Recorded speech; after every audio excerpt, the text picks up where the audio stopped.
"I'll do it instead of Alex," he remarked, making fun of me giving an English explanation. "You're just a high school dropout. No way. However, I suppose you can try it if you insist." The manager, Michael, made fun of me by saying this out loud.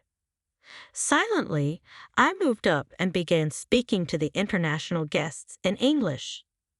"Of course, we appreciate you visiting our business today.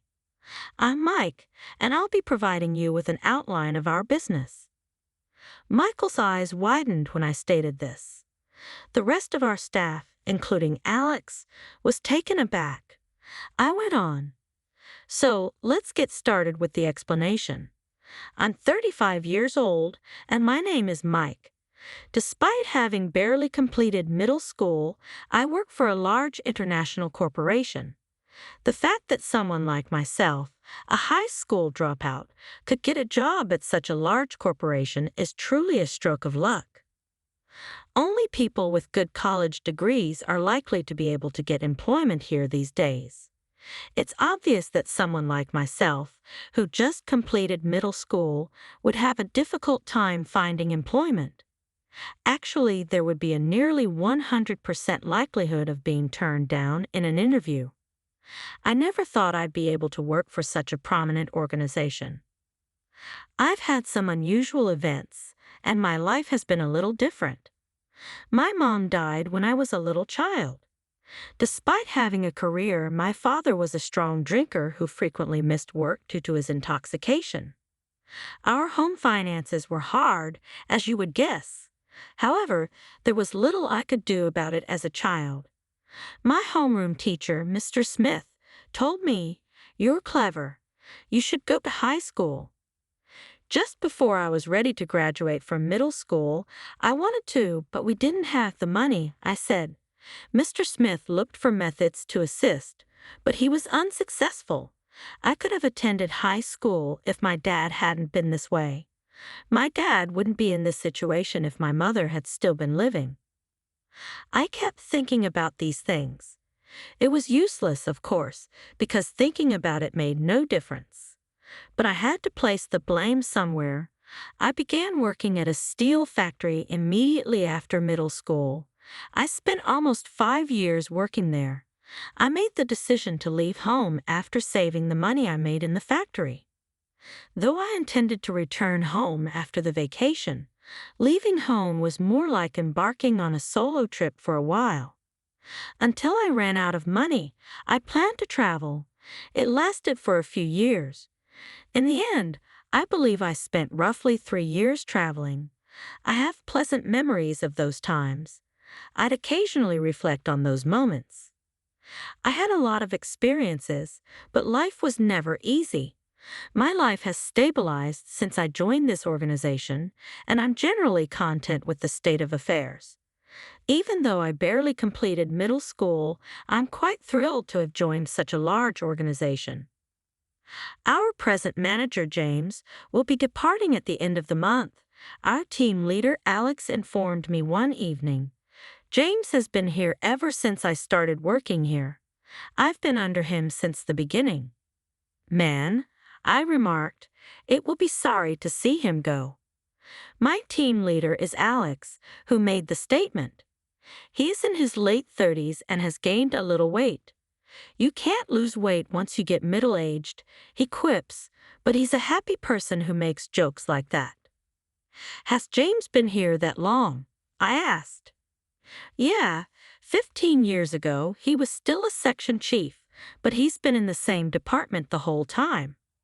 We were really happy when he became the manager because he really cared about his subordinates," Alex said, looking disappointed.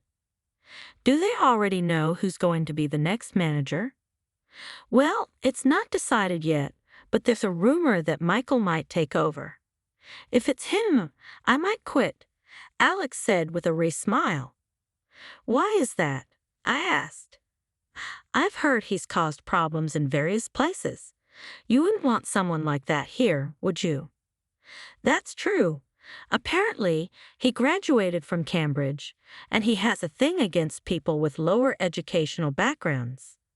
So if Michael transfers here, you'd better watch out too. Hearing that gave me a bad feeling.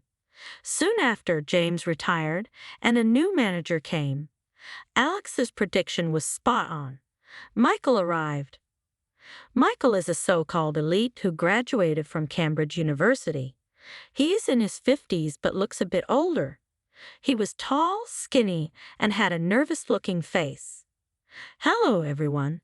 I'm Michael, and I'll be in charge of this department starting today. After graduating from the prestigious Cambridge University, I joined this company. From now on, I won't tolerate any slackers in this department. Let's work together to build a great team," Michael said in an intimidating manner. I looked over at Alex, who was clearly uninterested, massaging the right side of his neck with his left hand. Noticing this, Michael shouted, "Hey, you the one slacking off. Step forward." Everyone turned to see Alex. In that moment, I thought, Alex has become the first target. Alex looked surprised but stepped forward as instructed. "Listen up, everyone." While I was speaking, this guy was massaging his shoulder. "Don't become a slacker like him. I despise lazy people.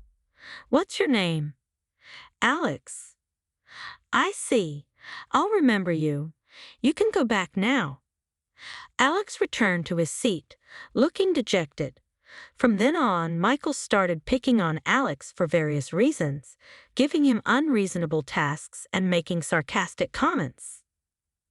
One day, Alex caught a viral infection and was out of the office for about a week. During that time, Michael seemed bored as he had no target to harass. He came to my desk and said, "So why do you think Alex is like that? Why do you think he's so lazy?" "Alex may seem that way, but he's a hard worker," I replied. "Are you joking? You've seen how he normally is, right?" Michael asked. "No, he may act that way, but Alex is genuinely good at his job," I said. "I respect him," I said. Hearing this, Michael's eyes narrowed. "You respect someone like that? What's your name?" Even though it had been 3 months since his transfer, he didn't know his subordinates' names. I answered curtly, "Mike." "I see," Michael said, then returned to his office.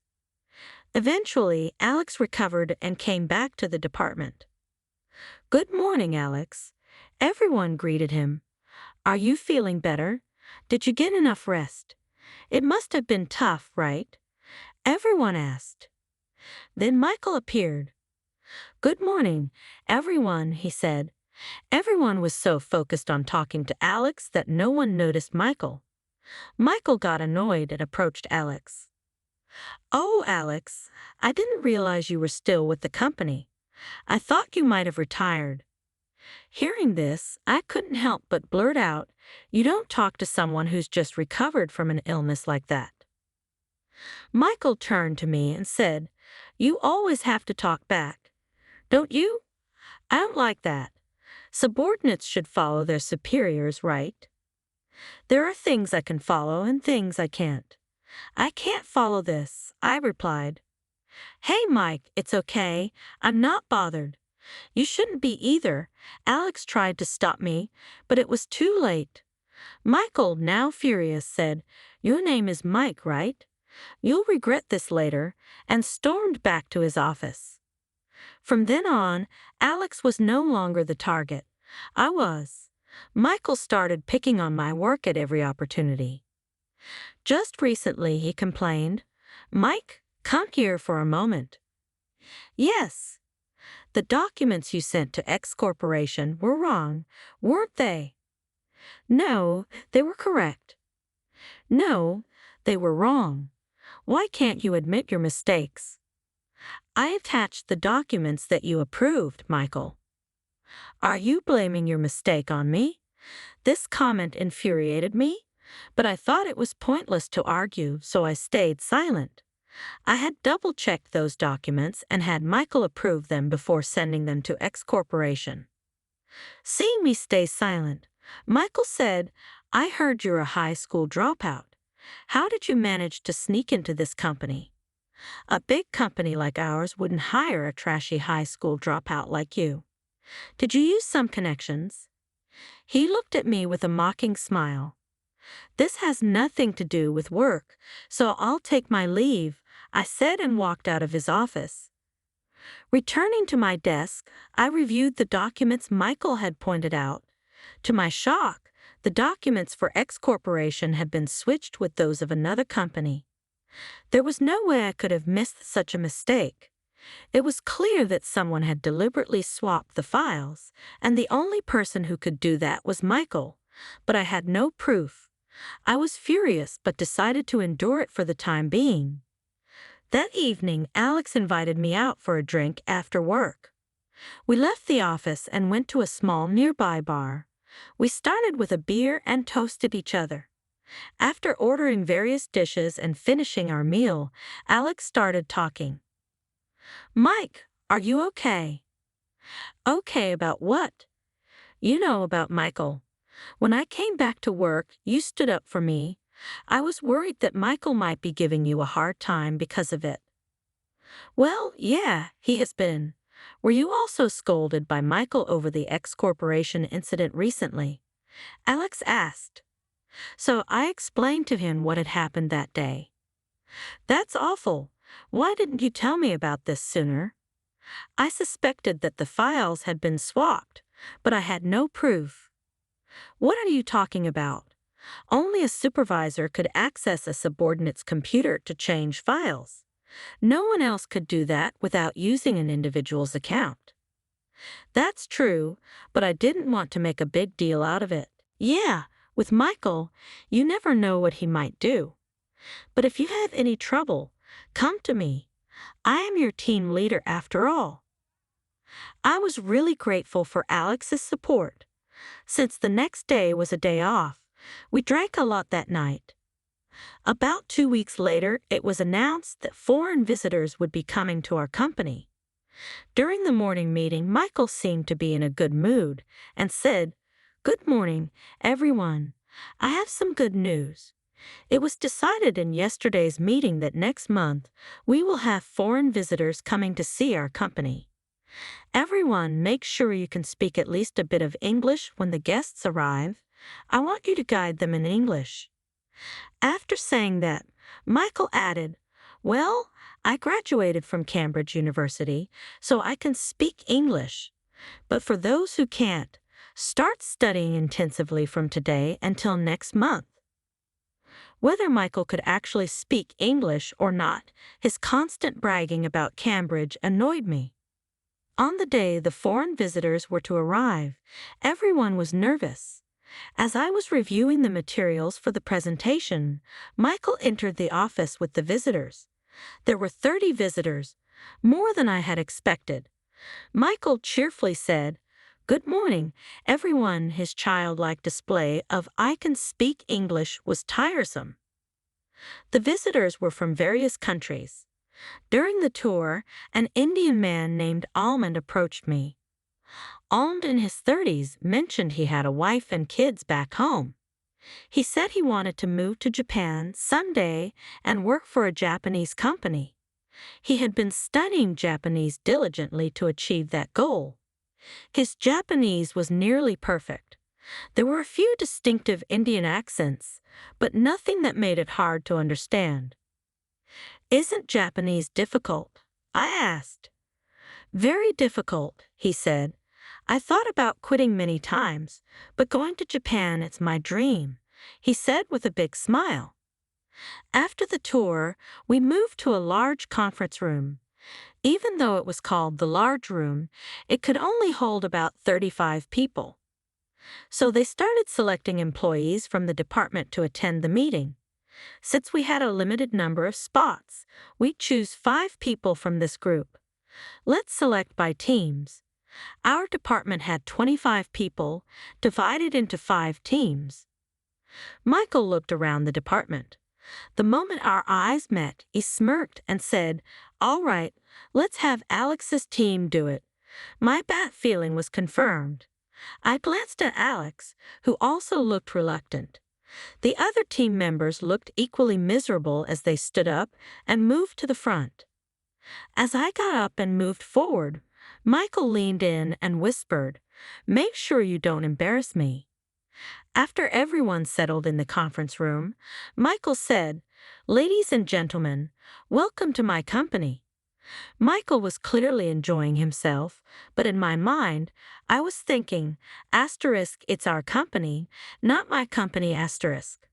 I wondered if he really graduated from Cambridge, given such a basic mistake. As I was pondering this, Michael said, "Now to continue.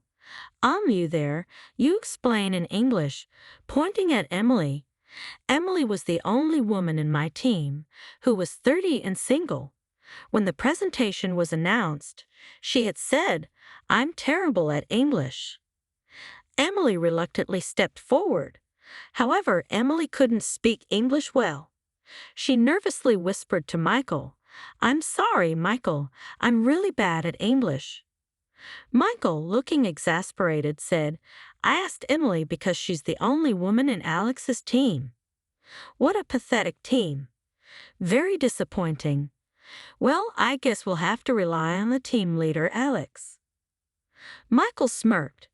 He knew Alex was also bad at English. I remembered overhearing a conversation between Alex and Michael.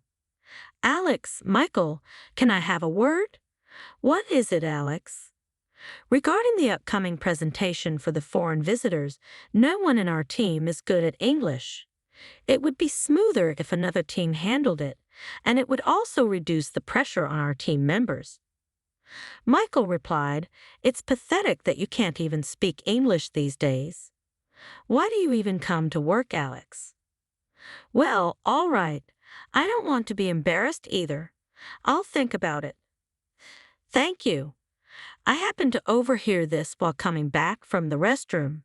It must have been humiliating for the usually strong Alex to ask Michael for such a favor, but Alex was thinking about the team and swallowed his pride to ask Michael. Michael ignored Alex's request and chose his team anyway. It seemed like harassment to me. Alex looked bewildered when Michael singled him out. I couldn't stand it any longer and stood up from my chair. "I'll do it instead of Alex." Michael sneered at me and said, "Hey, you explaining in English? No way. You're just a high school dropout. But if you insist, well, I guess you can give it a try." Michael was clearly mocking me. I quietly stepped forward and suddenly started giving a speech to the foreign visitors in English. "Of course, thank you for visiting our company today. My name is Mike, and I will give you an overview of our company." Michael's eyes widened in surprise. Alex and the rest of the team were also shocked. Let's get started with the explanation. With that, I began my presentation. At the end, I asked, "Are there any questions?" One Arab man spoke up in broken English. I didn't understand well. I responded in Arabic, "Assalamu alaikum," and then explained in Arabic. The Arab man smiled and said, "Mashallah, thank you, brother. Your Arabic is amazing. I've never seen a Japanese person speak it so well."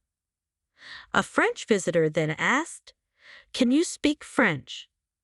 I replied, "Yes, I can," and switched to explaining in French. Next, a Spanish visitor, followed by a German, each asked, and I ended up giving the presentation in 5 different languages. Everyone was staring at me with their mouths open. Finally, Ahmed said, "Mike, that's amazing. Can you speak Hindi too?" I laughed and said, "No, I'm afraid not." Ahmed laughed and said, "I thought so." Then he asked curiously, "By the way, earlier, Michael said my company. Is this his company?" This question snapped Michael out of his daze. He quickly replied, "No, it's not my company." Ahmed looked shocked and said, "What? You're a liar. You said my company before." He then explained to the other visitors in English, "It seems this is not his company." The visitors began murmuring among themselves, "What does this mean? Why did he lie? So whose company is it?" Michael, flustered, said, "Do we? What is happening?" I turned to Michael and said, "Michael, you said my company, which makes everyone think you're the owner. You should have said our company." "Hi, I didn't say that." "Another lie. This man is a liar. I understand Japanese. You lied. You're a bad person." "I'm not lying, and you were so mean to that woman and man earlier. They can't speak English, but your English is terrible too. You're a bad person. Treating your colleagues badly is not good." I saw everything. Armed, understanding Japanese, realized how Michael had been treating Emily and Alex. "You're terrible." At that moment, the door to the conference room opened, and Mr. Thompson, the company president, walked in. Seeing Mr. Thompson, Michael immediately bowed and said, "Mr. Thompson, I was curious about how the presentation was going." Mr. Thompson asked, "What is all this commotion?" Michael, panicking, lied, "The presentation just ended, and we were all having a chat." Armed, now furious, said, "You liar! I am angry. The presentation is not over. I was talking, but you didn't answer. What's going on?" Hearing this, Mr. Thompson demanded an explanation from Michael, but Michael just kept making excuses. Mr. Thompson, getting angry, said, "Michael, enough of this nonsense." Frustrated by Michael's evasive answers, Mr. Thompson said, "That's enough. Is there anyone here who can explain this situation?" He looked around. The moment he saw me, he said, "Oh my, how have you been?" "I'm fine, thank you. You look well too, Mr. Thompson. How is John?" "Both John and I are doing well. He's still wandering around doing whatever he likes," Mr. Thompson said with a laugh. Everyone looked puzzled by this exchange. Noticing this, Mr. Thompson introduced me to everyone. "My sea saved my son's life about 12 or 13 years ago. I had grown tired of my monotonous life in Japan and, more importantly, wanted to get away from my alcoholic father. So I quit the factory where I had worked for 5 years and used my savings to travel around the world. During my travels, I met John in Egypt. John's family owned a major multinational company. Initially, he worked there, but during a family trip to Thailand, he was exposed to different cultures and decided to travel alone to experience more. I told John I was traveling to escape my daily life. Meeting another Japanese person in Egypt was rare, so John and I quickly became friends. We spent many enjoyable days together. The day before we were to leave Egypt for Spain, I got a call from John. He sounded panicked and spoke quickly. "Mike, something terrible has happened." I asked, "What happened?" John said, "I got into a taxi, but it seems to be taking me somewhere completely different." I said, "This isn't the way to Koo," but the driver ignored me. What should I do? I quickly calmed him down. "John, first, calm down. What can you see around you?" He replied, "I see a road sign. It looks like we're heading towards Helen." Hearing this, I quickly grabbed a taxi and headed for Helen.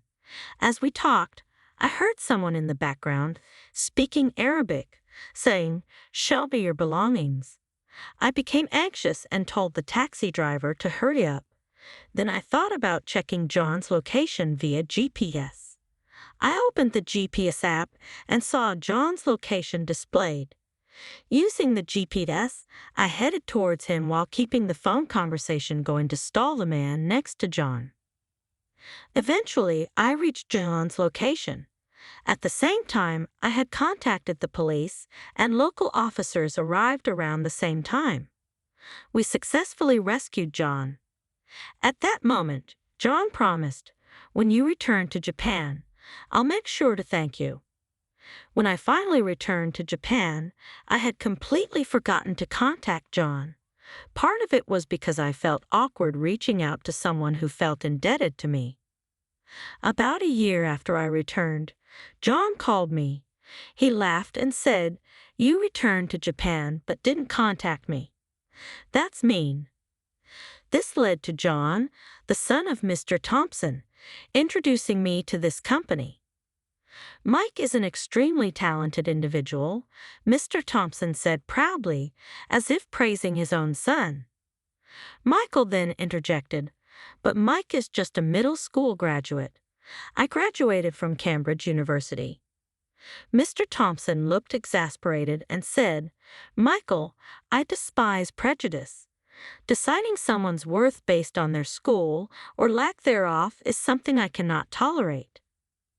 Almond, overhearing this, suddenly joined the conversation and laughed. "Michael, you graduated from Cambridge University, and your English is terrible. How rude you are." Michael retorted, but Almond calmly responded, "The rude one is you, Michael. You were mean to Mike. He didn't deserve that." Mr. Thompson, hearing Almond's words, said, "Almond and all of our esteemed visitors, I apologize for the unpleasant experience. I would appreciate it if you could provide feedback on what happened today to help improve our company. Please email me your thoughts." He then handed out his business card to all the visitors, which included his direct email address. Within a week, Mr. Thompson received emails from all the foreign visitors. The emails criticized Michael's behavior or praised me. One wrote, "The skinny supervisor is useless and can't even speak proper English. The way he treats his subordinates is terrible. I wouldn't want to work or do business with such a company. The guy who spoke 5 languages at the end should be the boss. Why doesn't the company make such a talented person a leader?" Most of the emails criticized Michael's behavior. Seeing this, Mr. Thompson realized it would damage the company's image and decided to demote Michael. Outraged, Michael declared, "I won't be transferred, no matter what," and staged a strike in our department. Despite Mr. Thompson's attempts to persuade him, Michael refused to leave the office. Frustrated, Mr. Thompson contacted the police, who eventually removed Michael from the premises. As a result, Michael was fired. I felt an eerie sense of obsession from Michael, which scared me. At the same time, I truly realized that people don't change no matter what happens. If he had quietly accepted the transfer, he wouldn't have been fired. Later, I heard that Michael tried to find a new job but couldn't, likely due to his age. Now he works as a delivery man for a ramen shop in a neighboring city. According to a colleague who lives nearby, the colleague laughed and said, "Michael always bragged about graduating from Cambridge, but a dirty white apron suits him better." As for me, since that presentation, my evaluation improved, and I am now a supervisor in another department. I still occasionally go out for drinks with Alex, who remains in our old department and is set to be promoted to manager this spring. I thought it would be great to have someone like Alex as a boss. Alex told me, "Since you transferred, Emily seemed to have lost some of her spirit. She looked so down after you left, so I invited her to join us today." Alex grinned. Thanks to Alex's matchmaking, Emily and I started dating. A year has passed since then, and Emily and I are still together. This weekend, I plan to propose marriage to her. Alex has been secretly cheering us on. I'm still a junior employee, but I intend to work hard and contribute to the company. I am determined to marry Emily and make her happy.